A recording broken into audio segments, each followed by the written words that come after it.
우리들에게 주신 하나님의 말씀은 디모데전서 1장 12절로부터 17절까지의 말씀입니다. 저와 여러분이 한 절씩 교독하시겠습니다. 나를 능하게 하신 그리스도 예수 우리 주께 내가 감사함은 나를 충성되이 여겨 내게 직분을 맡기시느니 내가 전에는 비방자요 박해자요 폭행자였으나 도리어 긍휼을 입은 것은 내가 믿지 아니할 때에 알지 못하고 행하였습니다. 우리 주의 은혜가 그리스도 예수 안에 있는 믿음과 사랑과 함께 넘치도록 풍성하였도다. 믿보다 모든 사람이 받을 만한 이 말이여 그리스도 예수께서 죄인을 구원하시려고 세상에 임하셨다 하였도다. 죄인 중에 내가 괴순이라. 그러나 내가 긍휼을 입은 까닭은 예수 그리스도께서 내게 먼저 일체 오래 참으심을 보이사 후에 주를 믿어 영생 얻는 자들에게 본이 되게 하려 하심이라. 영원하신 왕 곧 썩지 아니하고 보이지 아니하고 홀로 하나이신 하나님께 존귀와 영광이 영원 무궁하도록 있을지어다. 아멘. 이는 하나님의 말씀입니다. 여러분 최근에 누군가에게 감사를 표해 보신 적이 있으신가요? 생각할 정도면은 별로 없었다는 얘기거든요. 만약에 감사할 일이 별로 없었다는 것은 내 삶에 뭐가 없는 거예요? 좋은 일과 기쁨이 별로 없었다는 그런 얘기도 될 것입니다. 왜냐하면 우리가 언제 감사하게 되나요? 뭔가 상대방으로부터 좋은 것을 받았을 때. 그것이 물질이 되었든 또 도움이 되었든 선물이 되었든 친절이 되었든 사랑의 그런 마음이 되었든 상대방으로부터 무엇인가 좋은 것을 받을 때 우리는 상대방에게 감사하게 되어 있습니다. 그렇게 최고의 감사는 어떤 걸 받았을 때 최고의 감사를 하게 될까요? 당연히 최고로 좋은 것을 받았을 때 최고의 감사를 하게 되어 있는 것입니다. 자, 그렇다면 저와 여러분이 최고의 감사를 드려야 할 대상은 누구일까요? 당연히 주님이시죠. 그렇다면 정말로 내가 오늘 우리의 삶 가운데 최고의 감사를 주님께 드리고 있는가? 한번 생각해 봐야 될 줄 믿습니다. 여러분, 바울은 언제 어디서나 하나님께, 주님께 감사하는 자였어요. 그것이 감옥이든 또 어디든지 간에 언제 어디서나 하나님 앞에 감사하는 자였습니다. 그렇게 신약 성경에 나오는 그런 감사의 표현들을 보시면요, 70% 정도가 바울 서신에 나오는 것을 보게 돼요. 70% 정도. 오늘 본문도 보시면 바울이 무엇으로 시작을 하고 있습니까? 감사로 오늘 본문을 시작하고 있는 것을 보게 됩니다. 그 이유가 무엇일까요? 오늘 본문 12절, 13절 말씀 한번 보도록 하겠습니다. 나를 능하게 하신 그리스도 예수 우리 주께 내가 감사함은 나를 충성되이 여겨 내게 직분을 맡기심이니 내가 전에는 비방자요 박해자요 폭행자였으나 도리어 긍휼을 입은 것은 내가 믿지 아니할 때에 알지 못하고 행하였습니다. 우리는 이 두 절을 통해서요 바울이 주께 감사하는 그런 몇 가지 이유를 발견하게 됩니다. 근데 무엇보다도 바울이 주님께 감사하는 이유는요 주님으로부터 뭘 입었기 때문이에요? 긍휼함을 입었기 때문인 것입니다. 13절을 보시면 바울이 전에는 어떤 사람이었나요? 세 가지로 묘사되고 있는데 전에는 비방자요, 박행자요, 또 폭행자였다는 거예요. 그래서 비방자라는 것은 주님의 이름을 모독하는 자였다는 것인데 그냥 자신의 입술로 주님을 모독하는 것에서 끝이지 아니하고 사도행전 말씀을 보시면 회당에서 그리스도인들을 잡아다가 어떻게 했냐면요 억지로 강제로 예수님을 모독하게 하는 말을 하게 만드는 그러한 자였습니다. 또한 그는 박해자였는데요. 박해자라는 그런 말에는 추격하다 이런 의미가 있다고 합니다. 그러니까 그리스도인들을 어떻게 괴롭힌 거예요?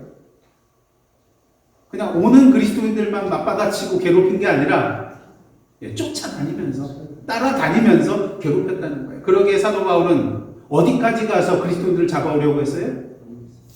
예루살렘을 떠나 거기서 공문을 받아가지고 다메섹에까지 가서 거기 있는 그리스도인들을 잡아오려고 했던 자가 바로 사도 바울이었다는 것입니다. 그러기에 예수께서 빛 가운데 나타나셔서 뭐라고 하십니까? 사울아 사울아 네가 어찌하여 나를 뭐하느냐에 박해하느냐. 그러니까 사도 바울의 박해의 모습은 그냥 그리스도인들만 박해한 것이 아니라 그들을 박해한 것은 누구를 박해한 거예요? 예수 그리스도를 박해한 그런 모습이었다는 것입니다. 특히 폭행자라는 그런 단어를 보시면요, 거만하여서 다른 사람을 학대하는 사람을 가리킬 때 이 단어를 썼다고 합니다. 그리고 그 안에는 어떤 의미까지 있냐면요, 잔인한 것을 즐기는 것. 어떤 사람은 막 싸울 때에도 저 사람 다쳐서 어떻게 하나 이런 걱정을 하는 사람이 있는 반면에 어떤 사람은 피를 보면서 어떻게 해요? 즐겨요. 즐기는 사람. 바울이 이러한 사람이었다는 거예요.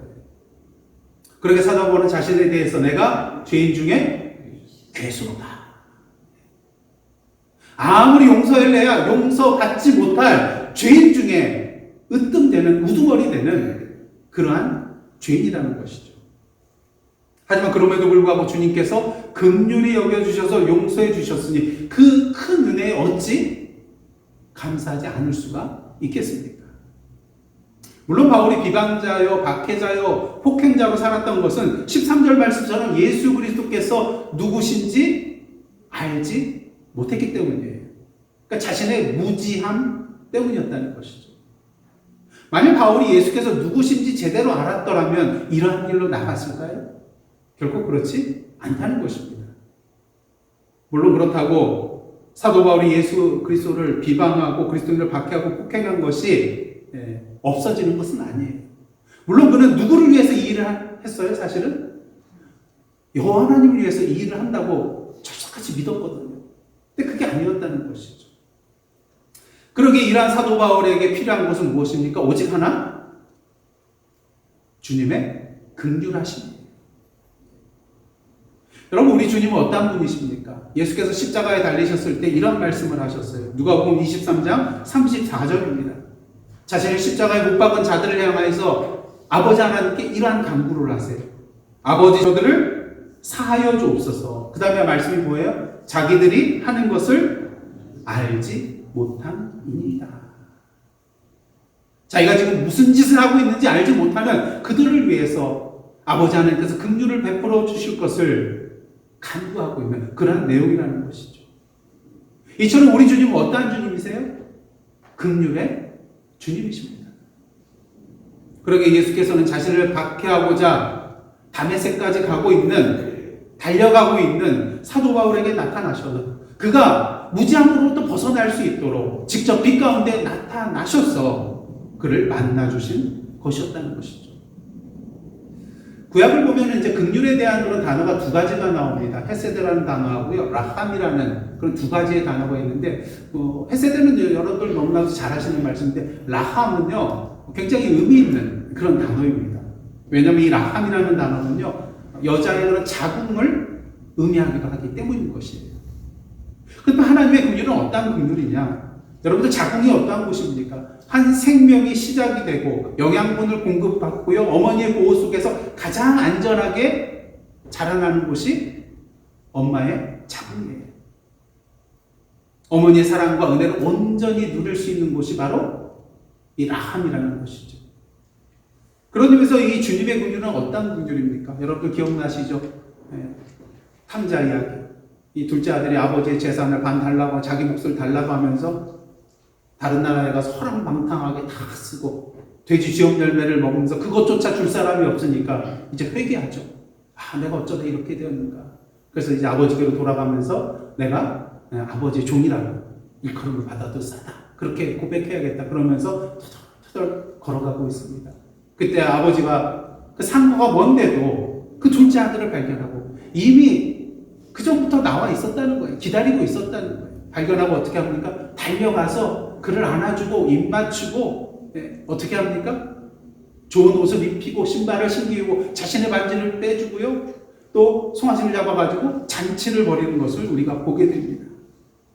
이것이 바로 라함의 긍휼이라는 것이죠. 바라기는 하나님의 이러한 참된 긍휼의 은혜를 누리시는 저와 여러분 되시기를 간절히 원합니다. 중요한 것은 우리가 이러한 긍휼의 은혜를 누린 자로서 어떻게 해야 되는가? 사도와 같이 주님 앞에 감사의 자리로 나가야 한다는 것입니다. 베드로전서 2장 10절을 보시면요, 우리도 또한 주님으로부터 긍휼을 받은 자라는 것을 분명히 알게 됩니다. 너희가 전에는 백성이 아니더니, 전에는 백성이 아니었다는 거예요. 하지만 이제는 무엇입니까? 하나님의 백성이요. 전에는 긍휼을 얻지 못하였더니 이제는 긍휼을 얻은 자니라. 근데 오늘 본문을 보시면 주님의 긍휼이라는 것은요, 단순히 우리의 죄를 용서해 주시는 차원에서 끝나는 것이 아니라는 것을 분명히 보게 됩니다. 전에도 말씀드렸었는데요, 보통 세상에서는 어떤 과오나 죄를 저지른 사람은 우리가 용서해 줄 때가 있어요. 용서를 구하면 어때야 돼요? 용서해 줍니다. 용서해 드릴게요. 예수님께서도 베드로가 물었을 때 몇 번까지 용서해 주라고 그랬어요? 70번씩 7번이라. 그럼 490번만 하면 되는 것입니까? 오늘부터 세요? 하나, 둘, 490번째 됐어요. 자, 오늘이 마지막입니다. 그게 아니잖아요. 용서를 구하면 계속해서 용서해줘야 된다는 것입니다. 근데 주님께서 말씀하시는 이 긍휼은 이것도 넘어서야 되는 거예요. 왜냐면 우리가 아무리 상대방을 용서한다 할지라도 이거 하기는 힘든데, 그게 뭐냐면 이 사람을 맡고 뭔가를 맡기는 거. 이거 쉽습니까? 그 사람이 죄를 용서해 줄 수 있어요. 그런데 뭔가 중요한 것을 이 사람을 믿고 맡길 수 있겠냐는 거예요. 세상에서 전과자들이 살아가기 힘든 이유가 무엇입니까? 형을 다 살고 나왔어요. 죄값을 다 치렀어요. 근데 사람들이 뭐 하지 못해요? 믿지 못하게. 그래서 사회적인 뉴스를 보면은 믿지 못할 만한 이야기들이 너무나도 많잖아요. 하지만 사도 바울을 향하신 주님의 이 긍휼하심은요, 이 차원을 넘어선다는 거예요. 12절 하반절을 통하여 사도 바울은 이런 고백을 합니다. 한번 다 함께 읽겠습니다. 시작. 나를 충성되이 여겨 내게 직분을 맡기시니.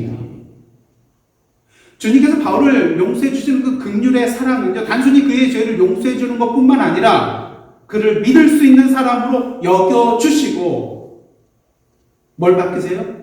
직분을 맡기셨다는 거예요. 이것이 참된 긍휼이라는 것입니다. 그렇게 사도 바울은 자신의 서신서를 통하여서 항상 이걸 강조해요. 자신의 사도성을 강조하는데, 내가 사도가 된 것은 내 의로 인해서, 내 행위로 말미암아서 된 것이 아니라는 것이죠. 주님의 은혜로, 아버지 하나님의 뜻이 계셔서 나를 택하여 주셔서 주님께서 명령하셨기 때문에 사도된 나라고 밝히는 것을 우리가 보게 됩니다. 한마디로 정리하면 나의 사도됨은 주님의 뭐라는 거예요? 은혜라는 거예요. 내가 잘나서, 내 힘으로, 내 지혜로, 내 세상적인 지위로 차지한 게 아니잖아요. 그렇다면 주님께서 바울에게 이러한 은혜를 주시는 이유는 도대체 무엇일까요? 오늘 보면 12절을 보시면요, 직분을 맡기셨다 할 때 이 직분에 해당되는 헬라어는 디아코니아라는 그런 단어와 관련이 있습니다. 디아코니아는 여러분들이 아시다시피 섬김, 봉사, 사역, 이러한 의미를 가지고 있는 헬라어입니다. 무엇을 말합니까? 주님께서 우리에게 맡겨주시는 직분은 세상적인 직분과 달리 뭐 하는 직이에요? 섬기고 봉사하는 직이라는 것이죠.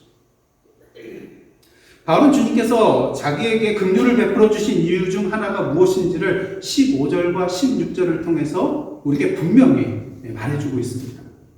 15절, 16절 제가 응독해 드리겠습니다. 미쁘다. 이 미쁘다는 말이 어떤 뜻인지 아세요? 그냥 봤을 때 뿌자가 들어갔으니까 기쁘다 이거 아닌가? 근데 기쁘다가 아니에요.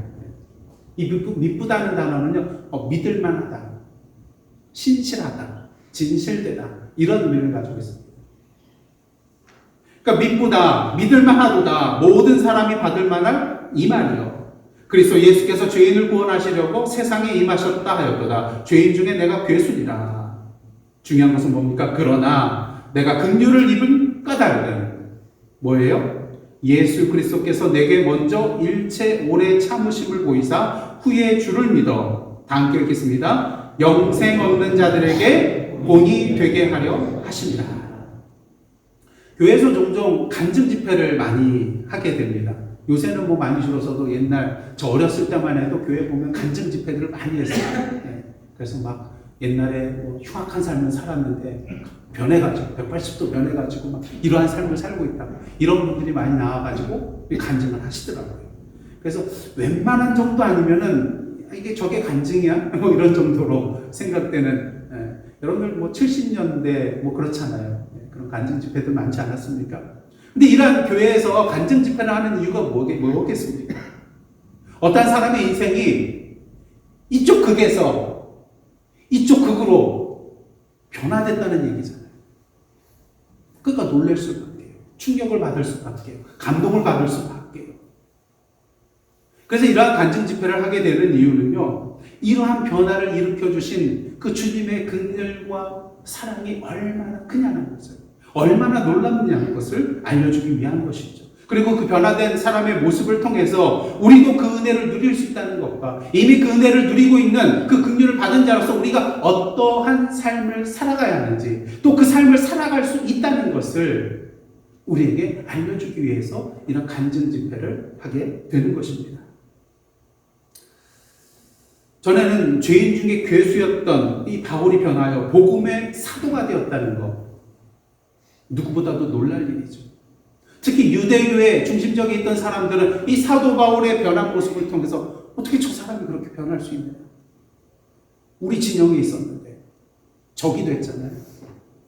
또 반면 그리스도인들에게는 어떻습니까? 저 사도 바울이 이런 사람이 아니었는데 이거 거짓으로 우리를 박해하기 위해서 이렇게 묘수를 쓰고 온 거 아닌가 의심을 했어요.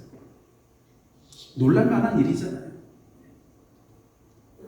만약에 김정은이 이렇게 마음이 변해가지고 사랑을 베풀고 평화통일을 이루고 하자고 이렇게 나온다면 여러분들 의심하겠습니까? 안 하겠습니까? 이건 서쪽에서 해가 떠도 동쪽에서 해가 떠도 믿지 못할 그런 일인 것이죠. 사도 바울이 그랬다는 것이죠. 그러니 얼마나 많은 사람들에게 영향력을 끼칠 수 있었는지 우리는 분명히 알게 된다는 것입니다. 여러분, 성직이란 무엇입니까? 사도 바울이 주님께서 직분을 맡겨 주셨다 그랬거든요. 성직이라고 하면 여러분들 보통 누구를 생각하죠? 예?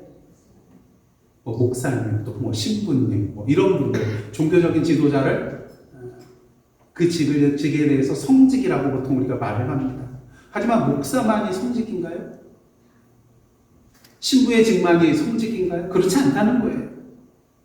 오늘도 거룩하신 하나님께서 우리에게 맡겨주신 것이라면 그것이 무엇이 되었던지 간에 그것은 뭐가 되는 거예요? 성직, 거룩한 직이 된다는 것이에요. 오늘도 하나님의 나라와 그 일을 위한 목적을 가지고 살아간다면 그 삶의 자리가 바로 성직의 자리가 된다는 것입니다. 만약 이런 마음을 품고 직장인으로서 일한다면, 또 부모로서 가정을 돌본다면 그 모든 것이 다 성직의 자리가 될 수 있다는 거예요. 그리고 내가 지금 행하고 있는 일이 아무리 작은 일이라 할지라도 그것이 주님을 위한 일이라면 그것은 작은 일일까요? 큰 일일까요? 당연히 큰 일이 되는 것입니다. 왜 그렇습니까? 세상적으로 봤을 때 세상 사람들이 아무리 큰 일이라고 여겨지는 일을 할지라도 그것이 주님을 위한 일이 아니라면 그것은 참으로 보잘것없는 일이 되는 것이지만, 세상적으로 아무리 작은 일이라도 그것이 주님을 위한 일이라면, 주님께서 맡겨주신 일이라면 그 일은 모두 누구의 일이 되는 거예요? 주님의 일. 바로 큰 일이 되는 것이기 때문인 것입니다. 그래서 여러분들 교회 안에서 여러 직분들, 또 여러 가지 직책을 맡고 또 봉사하고 헌신하시는데 크고 작은 일이 없어요. 다 무슨 일이에요? 다 하나님의 일이요. 다 큰 일이라는 것입니다. 여러분, 목사님들 향해서 보통 뭐 담임 목사님은 큰 종이라고 그러고 부목사님은 작은 종이라고 그러고, 기독교에 큰 부당 작은 부당이 있습니까?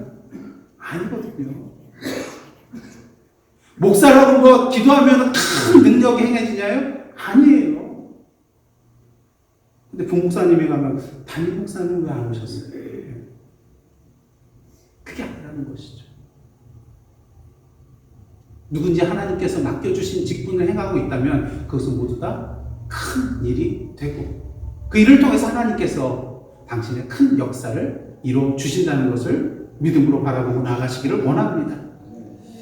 그러니까 여러분들 하나님께서 맡겨주신 일이 있다면요, 이거 별거 아닌 것 같은 일인데 그런 생각하지 마세요. 가슴을 딱 펴고 당당하게 하나님께 맡겨주신 큰 일을 행하고 있다는 그런 자부심을 가지고 일을 행하시기를 원합니다. 그 가운데 하나님께서 역사하셔서 내가 생각하지 못한 큰 일을 보여주실 것입니다. 자, 그러기 위해서 옆에 분들에게 이렇게 말씀해 주세요. 당신은 성직자입니다. 인정이 안 되세요? 여러분은 다 성직자예요. 그런데 한 가지 걱정이 있습니다. 주님께서 나를 충성되게 여겨서 이렇게 직분까지 맡겨주셨는데, 이 성직을 주셨는데 내가 과연 감당할 수 있을까? 이런 걱정이 생기게 되는 것입니다. 하지만 걱정하지 마세요. 왜? 12절 말씀 한번 보시기를 원합니다. 다음 때 읽겠습니다. 시작. 나를 능하게 하신 그리스도 예수 우리 주께 내가 감사함은 나를 충성되게 여겨 내게 직분을 맡기심이니. 자, 주님께서 나를 충성되게 여겨 직분을 맡기심이니 그 앞에 무슨 말씀이 나와요? 나를 능하게 하신 그리스도께서. 전에도 말씀드렸을 때 하나님께서 우리에게 어떤 직을 주시고 사명을 주실 때 그냥 그 내용만 주시고 알아서 네가 해봐, 이게 아니잖아요. 뭘 주세요? 능력을 주시거든요. 그러게 바울은 나를 능하게 하신 그리스도 예수 우리 주께 감사한다고 고백하고 있는 것입니다. 여기서 능하게 한다는 그런 말은요, 힘 또는 능력을 의미하는 두나미스라는 그런 단어로부터 파생되어 나오는데요. 여러분들 그 두나미스 어떤 의미가 있습니까? 오늘날 이 두나미스 단어로부터 어떤 단어가 나왔어요? 잘 아시잖아요. 다이너마이트가 여기서 나왔어요. 그러니까 하나님께서 우리에게 주시는 이 능력, 두나미스의 능력은 참으로 크고 놀랍고 대단한 것이라는 것입니다. 우리 주님께서 우리에게 주신 능력이 얼마나 큰 것이냐면요, 예수께서 승천하시기 앞서서 사도행전 1.8절 여러분들 너무나도 잘 아시죠. 오직 성령이 너희에게 임하시면 너희가 권능을 받고, 두나미스입니다. 예루살렘과 온 유대와 사마리아와 땅끝까지 이르러 내 증인이 되리라 하시니라. 그런 의미에서 오늘도 우리 안에 성령께서 내주하시고 계신다는 것을 여러분들 믿는다면 여러분은 어떠한 사람이에요? 능력 있는 사람이에요. 나는 별 볼 일 없지만, 내 힘은 연약하지만 내 안에 계신 그 성령께서 바로 권능이시기 때문에 나는 능력 있는 사람이 된다는 것입니다.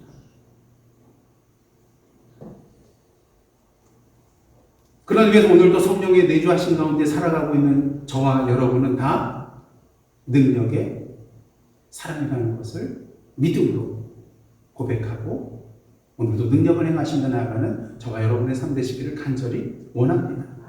근데 이 능력이라는 것은요, 세상에서 말하는 능력과는 좀 차이가 있어요. 빌립보서 4장 13절을 많은 분들이 좋아하세요. 그리고 기도 가운데도 많이 인용을 하세요.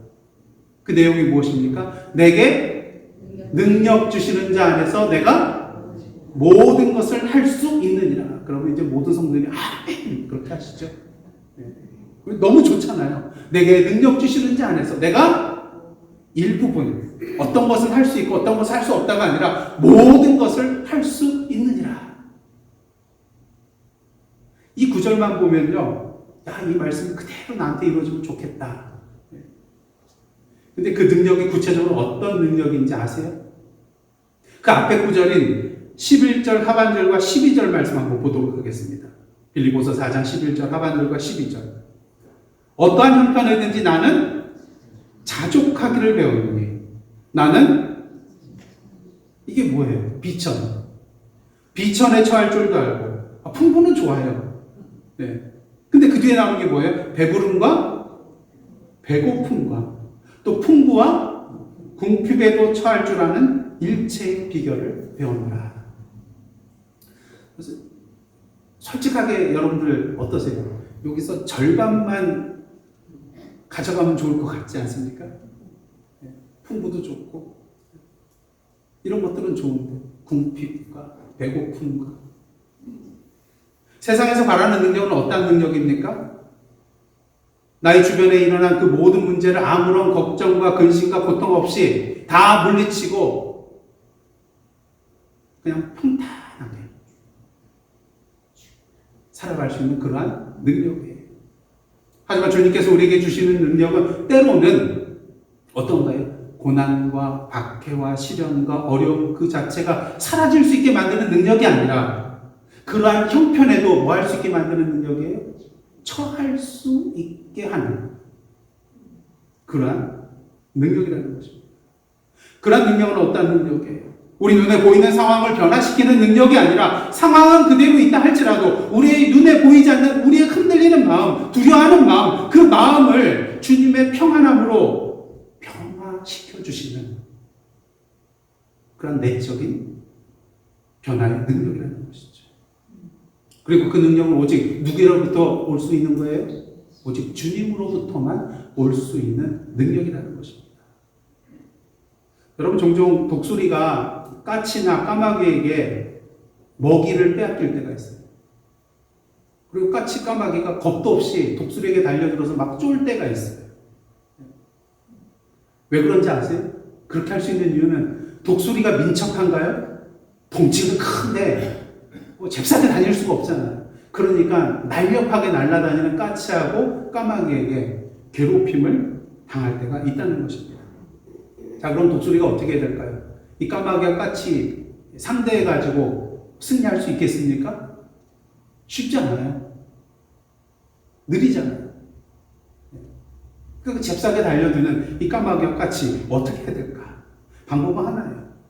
긴 날개를 펼치고 어떻게 해야 됩니까? 하늘 높이 올라가면 돼요. 독수리는 어디까지 올라갈 수 있냐면요. 거의 한 3,000에서 6,000m의 높은 고도까지도, 그러니까 고고도까지도 올라갈 수 있는 그런 날짐승이에요. 근데 여러분들 까마귀와 까치는 어떻습니까? 독수리 이렇게 딱 하면은 무슨 기류를 타고 올라가요?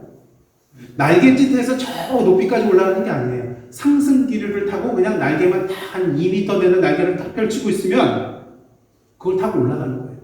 날갯짓 안 해도 쭉 올라갑니다. 근데 까마귀와 까치, 여러분들 까마귀 까치 날 때 이러고 있는 까마귀 까치 보셨어요? 물론 이렇게 막 그냥 비행을 할 때는 뭐 그렇게 날 수도 있지만 보통은 이렇게 해서 안 나요. 그러니까 3,000m, 6,000m까지 올라가기 위해서 이걸 하면 어떻게 될까요? 지쳐요. 체력이 고갈돼요. 날개가 있는데도 추락할 수밖에 없어요. 그리고 또 실상은요, 독수리는 폐 구조가 괜찮아서 그 높은 데까지 가도 호흡이 달리지 않아요. 산소 공급을 제대로 받나 봐요. 근데 까치와 까마귀는 어떻습니까? 높이 올라가면 올라갈수록 산소 공급이 줄어들어가지고 호흡이 곤란해요. 그리고 저체온증이 와가지고 문제가 생긴다고 합니다. 그러니까 독수리 따라서 3,000m, 6,000m 올라갈 수도 없지만 올라간다 할지라도 어떻게 돼요? 죽게 된다는 거예요. 그래서 본능적으로 까마귀와 까치는요, 보통 뭐 높이 올라가도 100m에서 500m 그 위로 못 올라간다고 합니다. 능력이 없거든요. 중요한 사실은 독수리가 까마귀와 까치가 쫓아올 수 없는 그 높은 곳으로 올라갈 수 있는 비결은 뭐예요? 자신의 날갯짓인가요? 아니라는 거예요. 내 힘으로 올라가는 게 아니라 뭐에 자신을 맡겼을 때예요? 상승기류에 자신을 맡기고 믿음을 가지고 날개를 펼치고 있을 때. 두렵다고 날개를 움츠리면 어떻게 될까요? 추락합니다. 우리도 마찬가지입니다. 오늘도 주님을 향하여 믿음의 날개를 펼쳐서 나아갈 때 비록 나에게는 능력이 없지만 주님께서 우리도 모르는 사이에 우리의 문제나 상황이 우리에게 영향을 줄 수 없는 그 높은 차원까지 영적으로 올라갈 수 있도록 만들어 주신다는 거예요. 그리고 세상이 줄 수 없는 그 참된 평온한 마음을 우리에게 선물로 주신다는 것입니다. 주님께서 오늘도 영적인 상승기를 통해서 우리를 밑에서 단단히 붙들어 주시기를 원하고 계십니다. 우리가 해야 될 일은 무엇일까요? 믿음으로 우리의 영적인 날개를 펼쳐야 한다는 것입니다. 오늘도 나의 힘과 능력과 지혜가 아니라 주님이 주시는 힘과 능력과 지혜로 나아가는 저와 여러분들의 모습이 되기를 간절히 원합니다.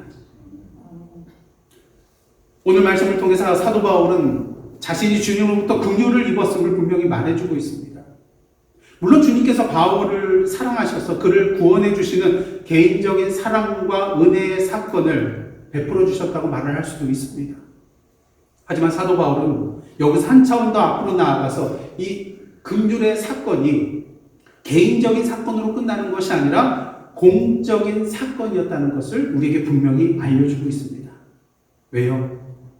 주님께서 바울을 긍휼히 여겨주신 그 까닭이 뭐였어요? 그로 하여금 주를 믿어 영생 얻는 자들에게 뭐가 되게 하시기 위해서요? 본이 되게 하시기 위함이기 때문이죠. 그러기 위해서 바울의 삶의 이야기는요, 주님의 긍휼과 사랑과 은혜가 무엇인지를 세상 모든 사람들에게 구체적으로 보여주는 이야기라고 할 수가 있을 것입니다.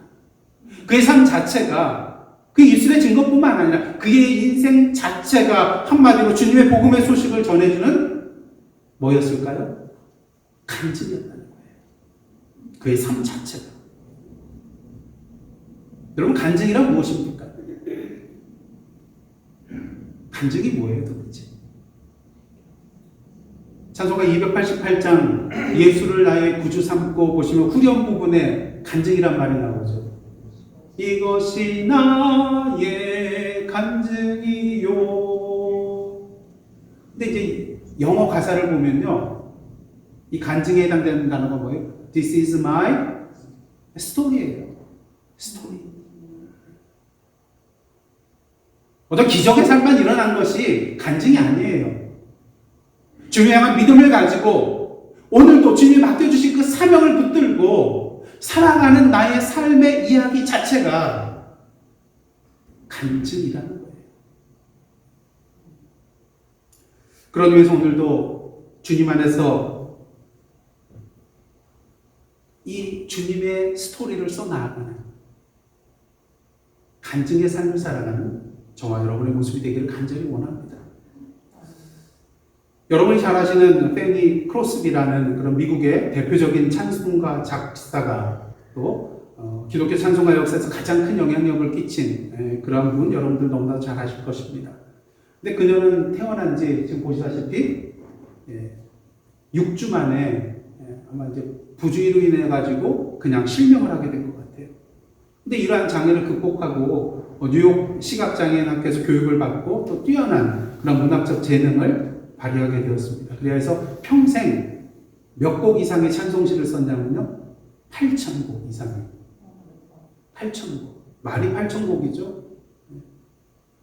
1년에 하루에 하나씩만 써도 365밖에 안 돼요. 근데 평생 8,000곡의 찬양시를 쓰게 되어서 수많은 그리스도인들에게 많은 감동을 주게 되었습니다.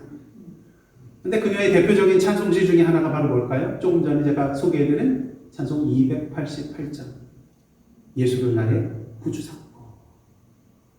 근데 이 찬송이 우리에게 더욱더 은혜가 되는 것은 이 찬송의 시가 단지 이 크로스비 그녀의 머릿속에서만 나온 찬송시가 아니라 뭐의 고백이에요?